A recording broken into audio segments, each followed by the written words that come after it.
Bwana Wastara Juma, mmoja kati ya waigizaji ambao wamekuwa wakifanya vizuri sana kwenye filamu since kitambo kinomanoma, na amekuwa akifanya hivyo kwa muda mrefu sana. Ni mmoja kati ya majina ambayo yamezidi kuacha alama kwenye tasnia ya filamu Tanzania, kwenye filamu, kwenye bongo movie na vitu kama hivyo. Sasa Wastara amekuwa ni mmoja kati ya wasanii ambao wamekuwa wakionekana kwenye mitandao ya kijamii wakilalamika kwamba baadhi ya wasanii waigizaji wenzake ni kama hawamzingatii, ni kama wamemtupa, ni kama hawamfuatilii kabisa, anapitia matatizo mengi lakini wao hawazingatii kabisa, hawana undugu. Kwa lawama ni nyingi sana kupitia mitandao na kupitia media tofauti tofauti, tumekuwa tukiona hizo kero zake ambazo amekuwa akizitoa. Sasa kumbukwe Wastara alikuwa kwenye mahusiano na Sajuki ambaye kwa sasa hivi tayari alishakuwa marehemu. Baada ya hapo tu amekuwa akilalamika sana sana sana sana.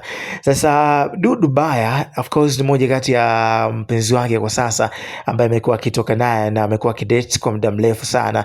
Sasa kumbukwe pia hata sakata la Dudu Baya kuweza kuondoka kwa Tanzania kwenda India kwa ajili ya kuweza kupata matibabu ya ugonjwa wake ambao amekuwa nao. Wastara alimsindikiza pia na waliweza kufika mpaka airport kwa ajili ya kuweza kumpa safari njema, kwamba bwana nenda salama na uweze kurudi salama. Sasa kitu ambacho Dudu Baya amekizungumza ni kwamba hafurahishwi na vitendo ambavyo anavifanya mwanadada anaitwa Wastara Juma. Sasa kitendo hiko ni kile cha kuweza kulalamika kwenye mitandao ya kijamii kwamba anahitaji hiki, anaomba hiki, anataka hiki, kwamba akilalamikia sana wasanii na nini, kwamba ana shida na 1 2 3. Kwa hiyo stories zikawa nyingi sana kwenye mitandao.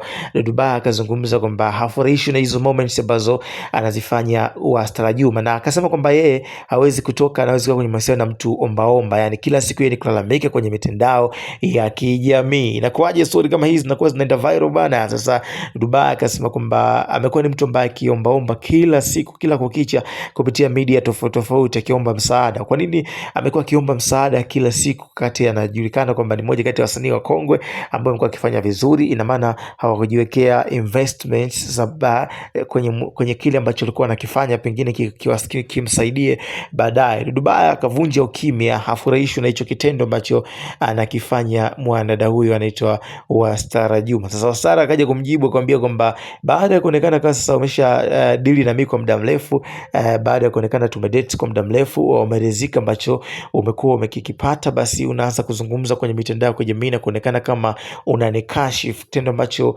kimekuwa ni kibaya sana kwa upande wake Wastara Juma. Amezungumza hivyo kupitia page yake ya Instagram. Niambie kwenye comments hapo mtazamo wako ni upi juu ya wasanii na hichi ambacho amekizungumza Dubai. Je, yuko sahihi au hayuko sahihi? Drop a comment.